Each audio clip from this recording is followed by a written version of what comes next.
¿no? Sí, claro, corporificarlos.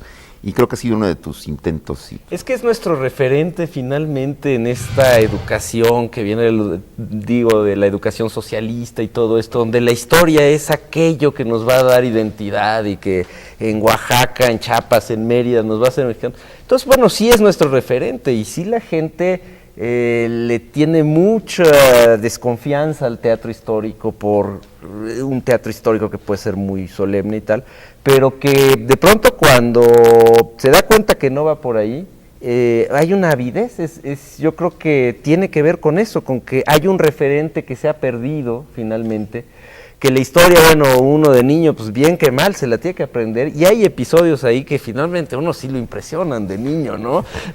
Los niños héroes hayan o no existido, pero son un referente, mis hijos, bueno, los niños héroes, y oye, cómo se tiró con la bandera y tal. Y luego quedan rezagados, ¿no? Uno crece y quedan ahí. Entonces yo creo que finalmente nos conecta el teatro histórico con algo que tiene que ver con esa mitología de la infancia, creo yo, ¿no? Y una historia que no está muy bien contada siempre, ¿no? Como que siempre que se aprende así, está revuelta, quedan muchos huecos, muchos hoyos, y teatro histórico viene a llenarlos también, ¿no? Sí, fíjate, en ese sentido yo tengo la teoría de que la imaginación llena los huecos que deja la historia. Ahí donde la historia ya no puede llegar más lejos, entonces la imaginación te da realmente el cuadro completo. Porque finalmente la historia, ¿qué es? Si te pones a pensar y dices, bueno, la historia de las guerras napoleónicas, pues tendrías que incluir los sueños de Napoleón, por ejemplo, y solo un novelista se podría meter a imaginar o a suponer los sueños de Napoleón. Entonces yo creo que finalmente también la imaginación llena esos huecos. Y me quiero referir nada más a una frase, una fórmula de Borges que me gusta mucho. Dice, para el teatro histórico y para la novela, más que lo históricamente exacto, lo simbólicamente verdadero. Precioso. Y cuando te agarras por allí, vámonos a lo simbólicamente verdadero, que es lo que tú has hecho. Bueno, lo que pasa es que incluso hay el momento en el que como dramaturgo tú sabes que tienes que enfrentar la posibilidad de cambiar el orden de ciertos hechos, de sacar algunos, de sintetizar, de hacer todo ese trabajo de reacomodo que se aleja de lo estrictamente comprobable de manera histórica, pero bueno, lo que vas buscando es exactamente una verdad esencial, ¿no? Que la verdad esencial de los hechos de esa manera pueda tener una traducción teatral. Una obra que fuera rigurosamente exacta en fechas, en sucesión de eventos y todo eso, probablemente teatralmente no expresaría cuál fue esa esencia de los hechos. Increíble y la gente diría, es pura ficción. También. Porque, bueno, también recordando una frase de O'Gorman que dice que la virtud más grande del historiador es la imaginación.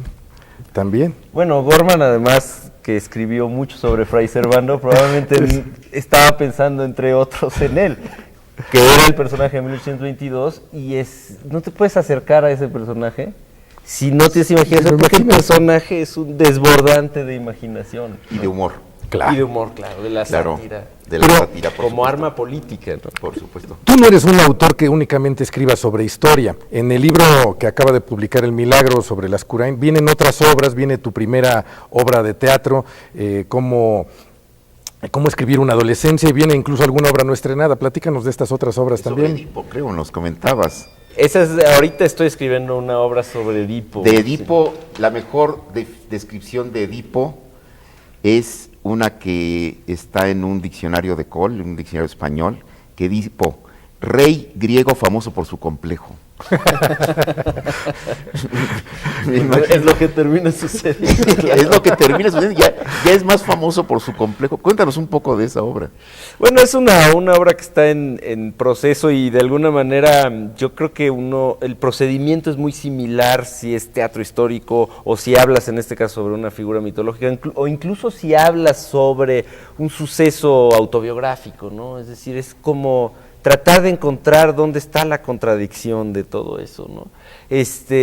Por ejemplo, en el caso de las obras cortas que están incluidas aquí, les puse como un título que las englobara, que es Cuentos Teatrales, por la idea de hacer estas obras pequeñas que tuvieran un formato mucho también más reducido y que hablaran sobre un aspecto nada más muy concreto una habla sobre el psicoanálisis, otro habla sobre el radio, otro habla sobre la situación de un escritor al que alguien le encarga escribir su epitafio. Y a partir de eso se construye algo bastante cercano en estructura a un cuento, pero en un lenguaje teatral. Entonces me interesaba ahí, por ejemplo, explorar las fronteras un poco entre ambos lenguajes, ¿no? Oye, ¿y no es un poco delicado meterte con un personaje tan mítico como Edipo? O sea, ahora sí que como decía Albert Camus, que hay que actualizar los mitos. Él lo hizo en el mito de Sísifo, ¿no? Pero Edipo es un personaje como que da ñáñaras, ¿no? Pues es muy, muy complicado. O sea, es la obra que más trabajo me está costando escribir. ¿Cuánto tiempo tienes escribiéndola? Pues más de 2 años, ¿no? Porque tú eres un escritor también que se toma el tiempo que necesita la obra. 1822, recuerdo que habíamos platicado en alguna ocasión que se escribió en más de 5 años, ¿no? Sí, claro, digamos, no ininterrumpidamente. No a full time. Sí, esa fue otra obra muy difícil porque primero me eché un clavado en el material histórico que es tan rico en anécdotas increíbles que yo de pronto no sabía qué dejar fuera, no podía. Y entonces la volví a dejar un año y la retomé y decía, pero es que no me cabe, ¿no? No me cabe. Finalmente el esfuerzo en buena medida fue sintetizar. Pero yo no podía dejar fuera que el primer presidente de México era un salvaje que vivía en una cueva, por ejemplo. O sea, ¿cómo dejas fuera eso? Qué maravilla. Oye, Flavio, pues podríamos seguir platicando horas y horas, pero pues desgraciadamente el tiempo, como sabemos, es cruel a propósito de las curas. y del humor. Y del humor. Fue un gusto enorme tenerte aquí en nuestro programa de la revista de la universidad, de nuestro canal cultural. Toño. Pues muchísimas gracias, Flavio. Esperemos que pronto estemos hablando sobre el estreno de Tu Edipo. Pues muchísimas gracias y los esperamos en la siguiente emisión de nuestro programa.